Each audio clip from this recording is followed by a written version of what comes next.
Praise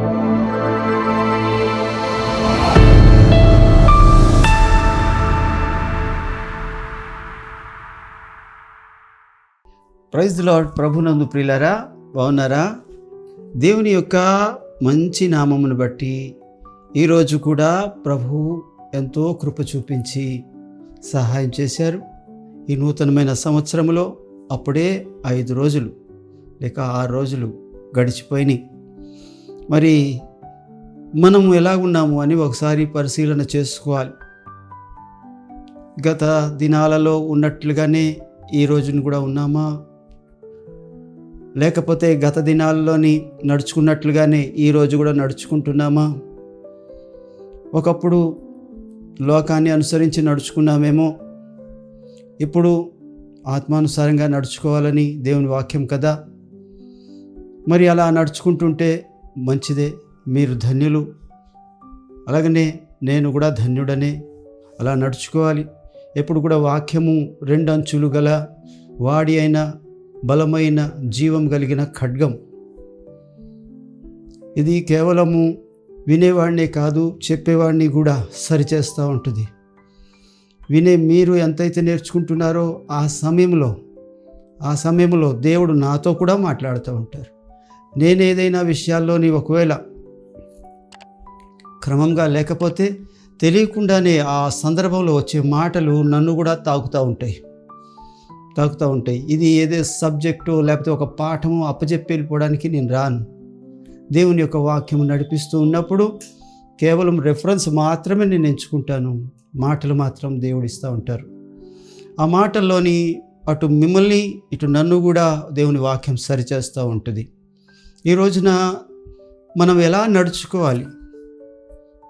నడుచుకోవాలి అని ప్రభుని అడిగినప్పుడు, అయ్యా మరి కొత్త సంవత్సరంలో వచ్చాము కదా, మరి పాత సంవత్సరంలాగే అదే నటక, అదే తీరు, అదే పద్ధతి, అదే పరిస్థితి ఉంటే పాతదానికి ఈ కొత్తదానికి తేడా ఏంటయ్యా?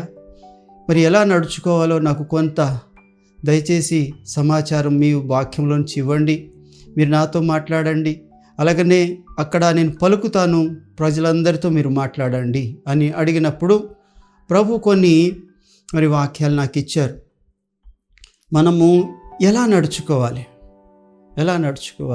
అని దేవుని అడిగినప్పుడు కొన్ని మాటలు దేవుడు నాకు దయచేశారు.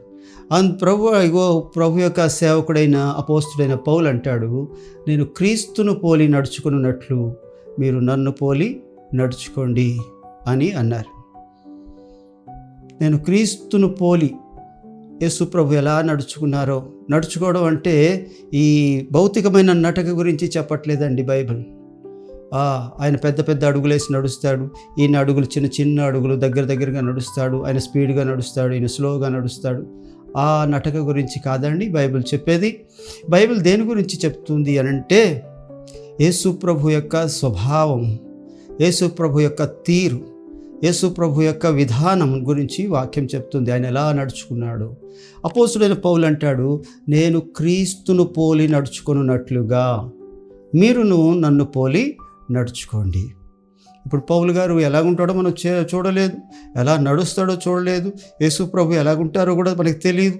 ఇగో ఈ చిత్రకారులు ఏదైతే చిత్రాలు ఊహించి ఈ వాక్యం చదివి ఇలాగ ఉండొచ్చేమో అనుకొని మరి వేశారు. మరి ఆ వేసిన దాంట్లోని ఒక్కొక్క దగ్గర యేసు ప్రభు దీనంగా ఉంటారు.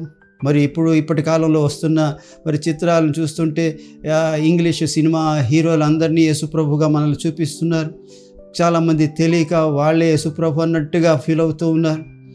మరి ఆ ప్యాషన్ ఆఫ్ క్రైస్ట్ ఆ యొక్క హీరోని అయితే మనం ఏకంగా యేసుప్రభు కిందనే ధ్యానించి మరి అలా చూసిన వాళ్ళు కూడా ఉన్నారు మనలో.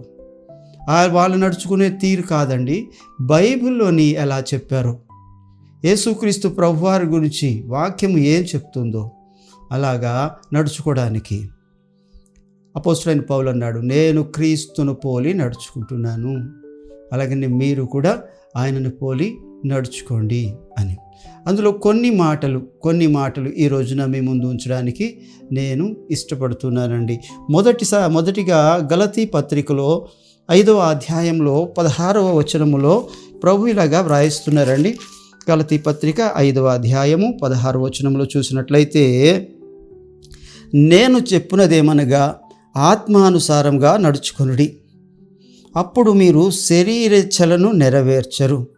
శరీరము ఆత్మకును, ఆత్మ శరీరానికి విరోధముగా అపేక్షించును. అవి ఒకదానికొకటి వ్యతిరేకముగా ఉన్నవి గనుక మీరేమి చేయ నిశ్చయించుతురో వాటిని చేయకుందురు. మీరు ఆత్మచేత నడిపింపబడిన ఎడల ధర్మశాస్త్రమునకు లోనైన వారు కారు అని దేవుని యొక్క వాక్యము. దేవుని యొక్క వాక్యం ఏం చెప్తుందంటే, ఆత్మానుసారంగా నడుచుకోండి, అప్పుడు మీరు శరీరేచ్ఛలను నెరవేర్చరు.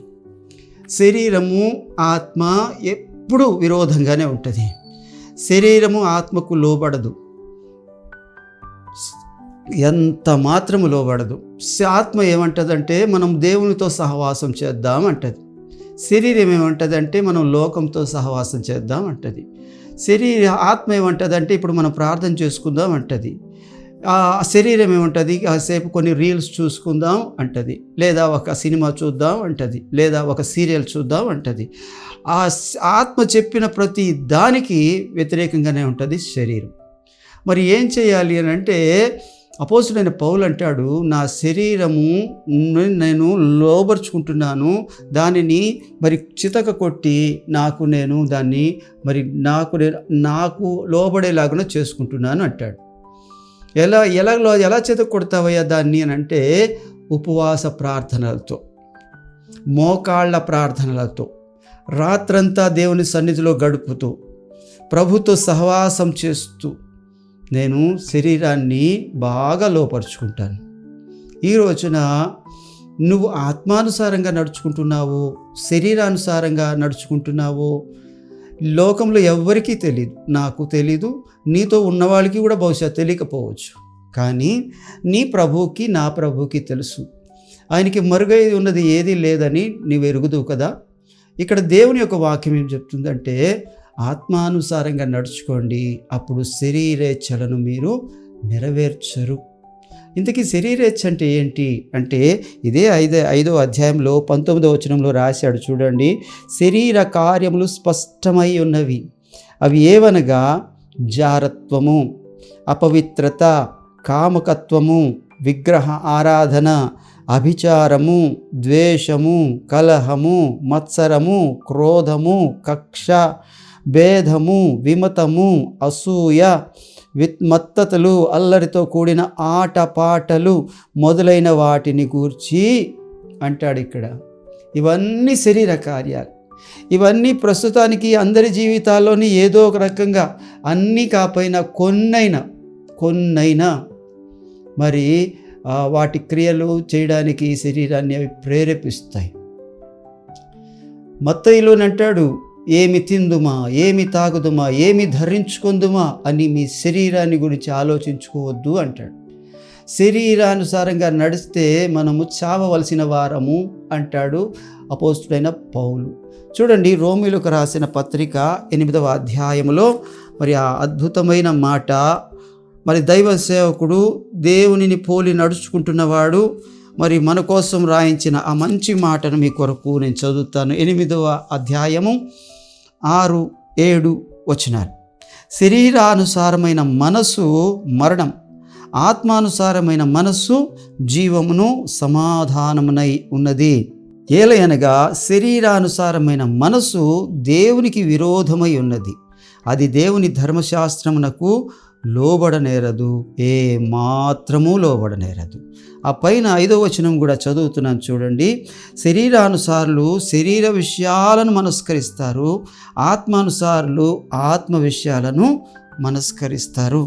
ఈ రోజున నీ మనసు శరీరానుసారమైన వాటి మీదే ఉందా? ఇప్పుడు ఎక్కడ ఎంజాయ్ చేద్దామా, ఏం తిందామా, ఏం తాగుదామా, ఏం ధరించుకుందామా, మరి ఎక్కడ షికారులు చేద్దామా అని ఇలాంటివి ఉందా?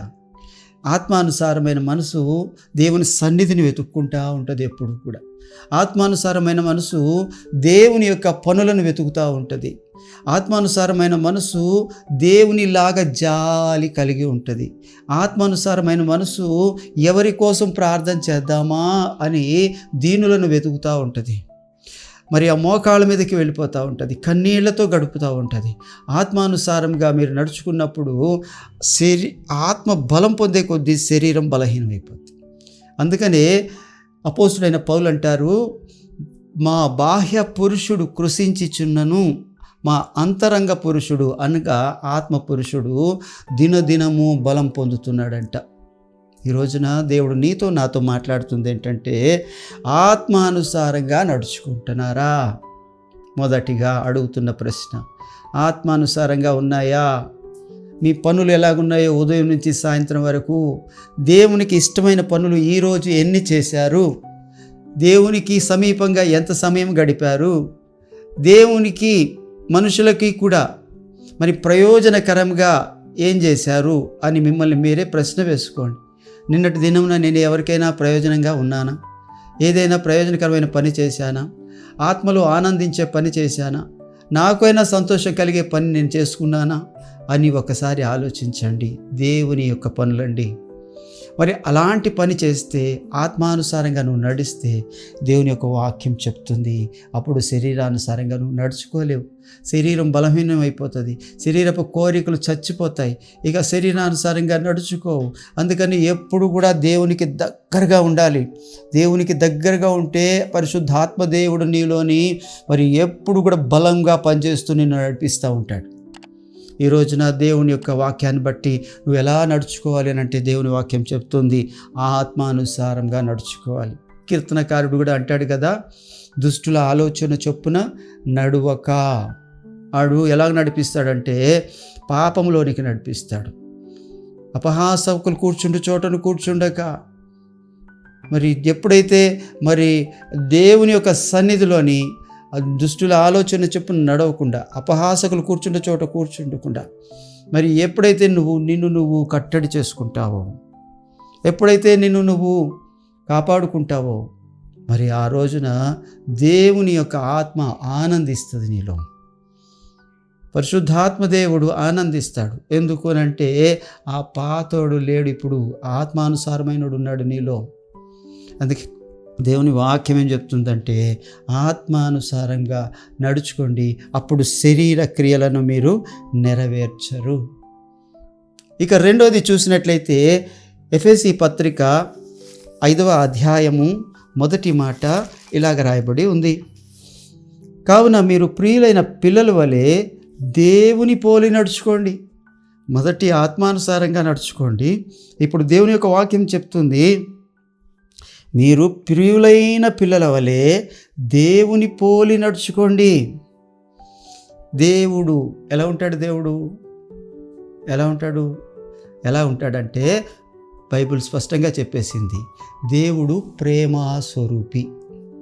దేవుడు ప్రేమగా ఉంటాడంట. దేవుడు వాక్య స్వరూపి అంటే వాక్యమై ఉన్నాడంట. దేవుడు మహిమా స్వరూపి అంటే దేవుడు మరి వెలుగై ఉన్నాడంట. మరి అలాగున దేవుని యొక్క వాక్యం చెప్తుంది, దేవుని పోలి నడుచుకోవాలంట. అలా నడుచుకోమని దేవుని యొక్క వాక్యం. అందులో ఆయనకున్న అనేక పోలికల్లో మొదటి పోలిక ఏంటంటే, ఆయన ప్రేమ కలిగిన వాడు, ప్రేమ స్వరూపి అని మరి యోహాను పత్రికలో ప్రభు రాయించారు 8వ అధ్యాయంలో. ఈ రోజున నువ్వు ప్రేమ కలిగి ఉన్నావా? నీలో ప్రేమ ఎంత ఉంది? నువ్వు ఎవరిని ప్రేమిస్తున్నావు? ఎంతగా ప్రేమిస్తున్నావు? చాలాసార్లు మన ప్రేమ ఎలా ఉంటుందంటే, మనల్ని పొగిడే వాళ్ళని ప్రేమిస్తాం, మన చుట్టూ భజన చేసే వాళ్ళని ప్రేమిస్తాం, మనల్ని హెచ్చించే వాళ్ళని ప్రేమిస్తాం. కానీ మనలోని ఏదైనా లోపాన్ని ఎత్తి చూపిస్తే మాత్రం వాడిని ద్వేషించినంతగా, బహుశా సాతాన్ని కూడా ద్వేషించమేమో, అపవాదిగాడిని, దుష్టుడిని కూడా ద్వేషించమేమో. ఎందుకు అనంటే మనకి పాజిటివ్ మాటలతోని మనకు భజన చేసేవాళ్ళు కావాలి, భజన బృందం కావాలి చుట్టూ. మనల్ని ఉన్నది ఉన్నట్టుగా చెప్పి, అయ్యా ఇది సరి చేసుకో అని చెప్పిన వాళ్ళు మనకి నచ్చరు.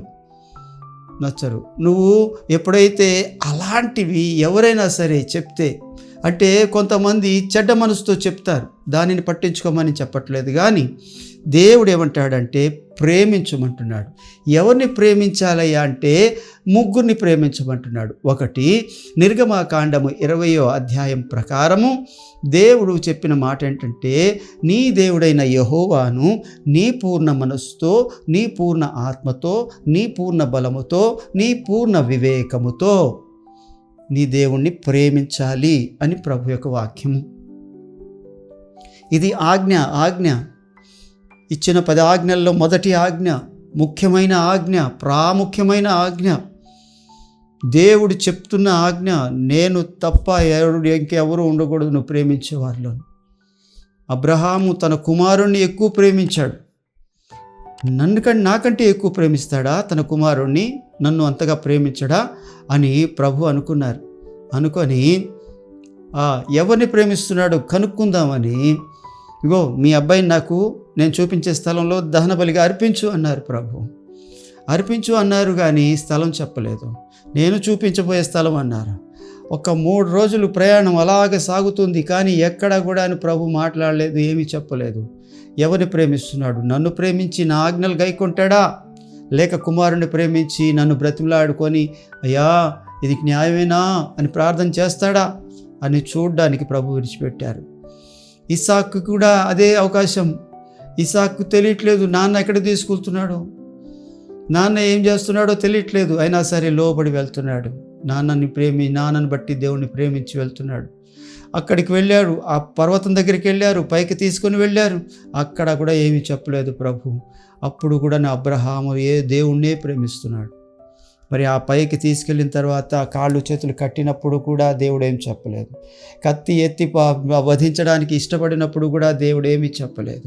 ఇక దించేద్దామని అనుకున్నప్పుడు కత్తి, అబ్రహామా ఆగు, ఆ యొక్క కుమారుడు ఇస్సాకుని ఏమి చేయొద్దు అని ప్రభువే ఆకాశం నుండి మాట్లాడారు. ఏం చేయొద్దయ్యా, ఇందును బట్టి నువ్వు భయపడుతున్నావని తెలుస్తుంది. నువ్వు నన్ను ఎంతగా ప్రేమిస్తున్నావు. నీ వృద్ధాప్యంలో పుట్టిన ఒక్క ఈ కుమారుణ్ణి కూడా మించి నన్ను ప్రేమిస్తున్నావయ్యా. ఈ రోజున నీకు ఇష్టమైన వస్తువులన్నిటికంటే, నీకు కలిగిన ధనమంతటికంటే, నీకు కలిగిన ప్రజలందరికంటే, నీకు కలిగిన బంధువర్గం అందరికంటే దేవుణ్ణి ఎక్కువ ప్రేమించాలి. దేవుడిస్తేనే వీళ్ళందరూ నీ దగ్గరికి వచ్చారు. దేవుడు ఇవ్వకపోతే వీళ్ళెవ్వరూ నీ దగ్గర ఉండరు. దేవుడు తలుచుకుంటే యోబు దగ్గర నుంచి తీసేసినట్టుగా ఒక్క రోజు చాలు నిన్ను మరి అమీర్ నుంచి ఫకీర్ని చేయడానికి. ఒక్కరోజు చాలు ఆయనకి. ఇంకా చెప్పాలంటే మనుషులు తీసేయాలంటే ఒక్క క్షణం చాలు, ఒక్క యాక్సిడెంట్ చాలు, తీసేసేయచ్చు. నాది అని విర్రవీగే పదవి, నేను అని విర్రవీగే బలము, ఏదైనా సరే ప్రభు క్షణాల్లో తీసేయగలరు. దానిని ప్రేమించొద్దు. దానిని కాళ్ళ కింద పెట్టుకో, నెత్తి మీద పెట్టుకోవద్దు.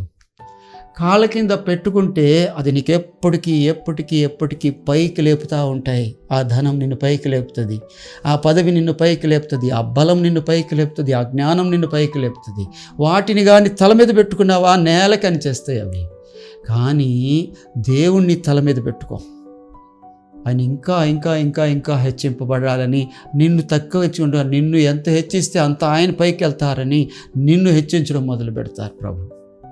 ఈ రోజున దేవుడు నీతో మాట్లాడుతుంది ఏంటంటే ప్రేమ కలిగి ఉండు. ఆ ప్రేమ ఎవరిని ప్రేమించాలంటే నీకు కలిగిన వాటిని ప్రేమించొద్దు, నీ దేవుణ్ణి ప్రేమించాలి, నీ ప్రభువుని ప్రేమించాలి, నీ సృష్టికర్తను ప్రేమించాలి, నీకు సమస్తము ఇచ్చిన వాడిని ప్రేమించాలి.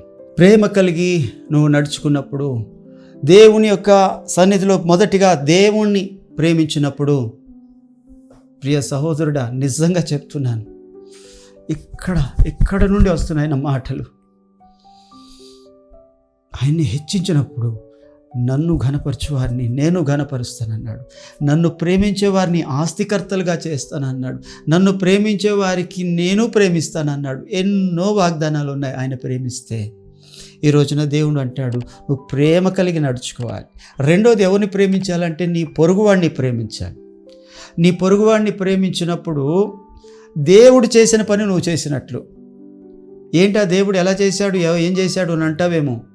దేవుడు నిన్ను నన్ను పొరుగువాడిగా ఎంచి ఆ పరలోకంలోని తన తండ్రితో కూడా ఉండే ఆ భాగ్యాన్ని విడిచిపెట్టేసి, తన తండ్రితో కూడా ఆ దేవదూతల ఆరాధనలో, కెరూబుల ఆరాధనలో, శరాపుల ఆరాధనలో అవన్నీ విడిచిపెట్టి నిన్ను నన్ను ప్రేమించి తగ్గించుకొని ఇక్కడికి వచ్చేసాడు. ఎందుకు వచ్చేసాడో తెలుసా? ఆయన కానీ రాకపోతే నువ్వు నేను కూడా నశించిపోతాం, నరకానికి వెళ్ళిపోతాం. పొరుగువారమైన మనల్ని ప్రేమించాడు. మనం ఆయన ప్రేమించే ఇశ్రాయేలు సంతతి కాదు, గుర్తుపెట్టుకో.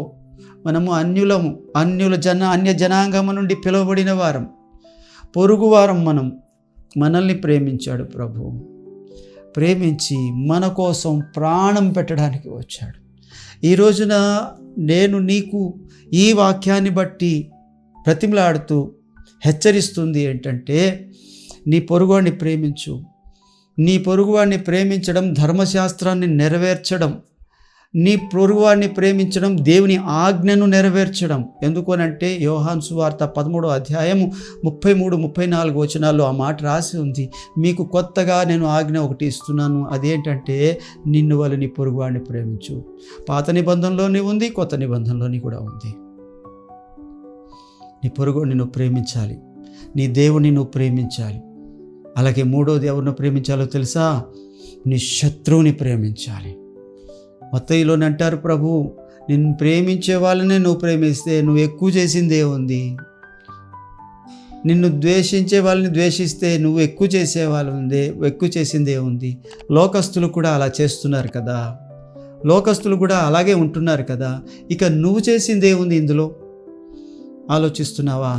ఈ రోజున దేవుడు నీతో మాట్లాడుతుంది ఏంటంటే, నీ శత్రువులను ప్రేమించు. ఎలాగో తెలుసా?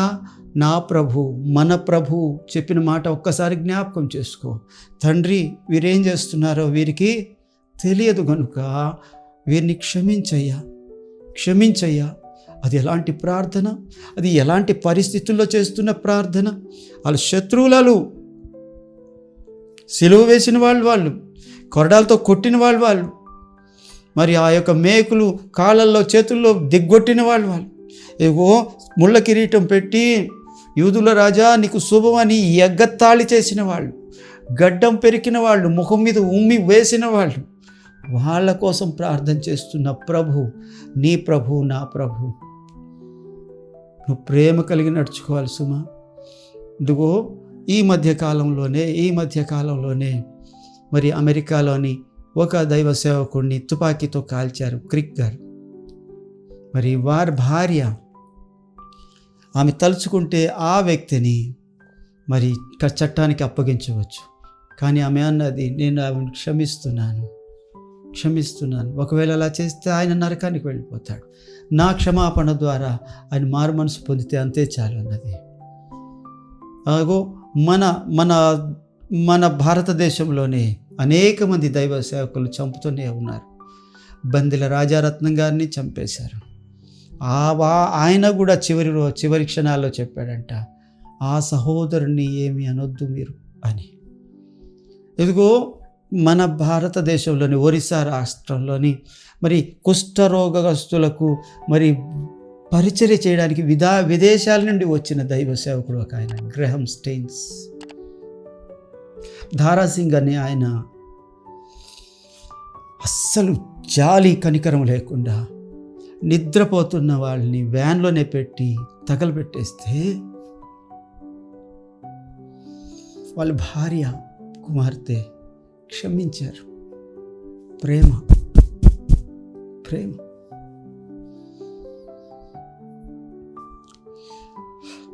మీరు దేవుని పోలి కావున మీరు ప్రియులైన పిల్లల వలె దేవుని పోలి నడుచుకోవాలంటే ప్రేమ కలిగి నడుచుకోవాలి. క్రిందని ఏమంటారు చూడండి, దేవుని యొక్క వాక్యంలోని 2వ వచనంలో, క్రీస్తు మిమ్మును ప్రేమించి పరిమళ వాసనగా ఉండుటకు మన కొరకు తను తాను బలిగాను అర్పణగాను అప్పగించుకొనెను. అలాగుననే మీరును ప్రేమ కలిగి నడుచుకోండి. ఈయన అప్పగించుకుంది ఎవరి కోసమో తెలుసండి? పరిశుద్ధుల కోసం కాదు. నీతిమంతుల కోసం కాదు, జ్ఞానవంతుల కోసం కాదు, ధనవంతుల కోసం కాదు. మిమ్మును అంటే మీరెవరో మీకు తెలుసు, పాపులైన మీకోసం మీరు పరిమళ సువాసనగా ఉండాలని. ఈ మాట ఎందుకు ఇక్కడ ఉపయోగించాడు అంటే, మనము మన పాపముల వల్ల, అపరాధముల వల్ల చచ్చిన వారి శవం దగ్గర ఏ వాసన వస్తుందో నేను మీకు చెప్పక్కర్లేదు. ఆ శవపు వాసన తీసివేసి ఆయనలో ఉన్న ఆ పరిమళపు వాసన మనలో నింపడానికి ఆయన మనకు బదులు ఆయన చనిపోయాడు, ఆయన జీవాన్ని మనలో నింపాడు. ఇందుకే దేవుడు మనల్ని ప్రేమిస్తున్నట్టుగా మీరు కూడా దేవుని ప్రేమించాలని కోరుకుంటున్నాడు. అలాగనే ఆయన ఎలాగైతే ప్రేమించాడో పొరుగువాడిని, అలాగే మీరు కూడా పొరుగువాడిని ప్రేమించాలని కోరుకుంటున్నాడు. మూడవది, ఆయన ఎవరినంటే శత్రువుని ప్రేమించాలని కోరుకుంటున్నాడు. మరి ఈ రోజున దేవుడు ఎలా నేర్చుకోవాలంటే, ఒకటి ఆత్మానుసారంగా మరి నడుచుకోమని కోరుకుంటున్నాడు. రెండవది, ప్రేమ కలిగి నడుచుకోమని కోరుకుంటున్నాడు. ప్రేమ కలిగి ఈ రోజున నువ్వు నడుచుకుంటావా అలాగా? ప్రియ సహోదరుడా, అలా నడుచుకోగలవా? నిన్ను దూషించే వాడి కోసం ప్రార్థన చేయగలవా? నీలో లోపాన్ని ఎత్తి చూపించే వాడి కోసము ప్రేమ చూపించగలవా? నిన్ను పొగిడేవాళ్ళు మంచోళ్ళు కాదు, గుర్తుపెట్టుకో. పొగడ్త నిజమైతేనే ఒప్పుకో. ఆ పొగడ్తలో నీ నిజం లేదు, నీకు సంతోషం మాత్రమే ఉంది అని అంటే, ఒక ఆయన అన్నాడంట, పొగడ్త పన్నీరు వంటిది, అది తాగడానికి పనికిరాదు, ఊరకనే పూసుకొని వదిలేయాలంట. అందుకనే ఆ పొగడ్తలో నీ ఆనందించొద్దు. ఏ రోజున నిన్ను సరిచేసేవాళ్ళు ఉంటారు. కొంతమంది స్నేహితుడు మరి మన మేలు కోరి గాయం చేస్తాడు, నీ మేలు కోరే వాళ్ళు ఉంటారు. నిన్ను ఏదైనా అంటే ఒకసారి ప్రభు దగ్గర, ఆ ప్రభు యొక్క వాక్యపు వెలుగులో, ఆయన ముఖకాంతిలో నిన్ను నువ్వు పరిశీలన చేసుకో. ఒకవేళ నాలోని ఈ యొక్క బలహీనత ఉందా, ఈ యొక్క తప్పు ఉందా, ఈ కోపం ఉందా, ఈ మత్సరం ఉందా, ఈ అసూయ ఉందా, ఈ యొక్క లేకపోతే గర్వం ఉందా, ఏమున్నా సరే ఎవరైనా నీ మేలు కోరి చెప్పాడు అని అంటే వాళ్ళు దూషించొద్దు.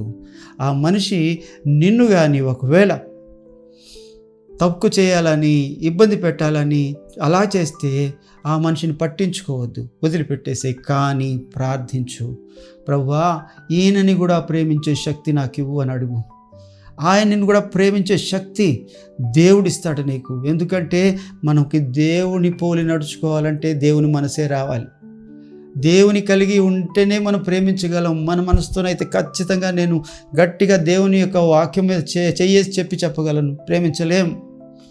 నీకు దేవుని మనసు నీలోని వస్తేనే ప్రేమించగలం అని రోమా పత్రికలో చూడండి 5వ అధ్యాయంలో 5వ వచనంలో ఆ మాట మనం చూస్తాం కదా.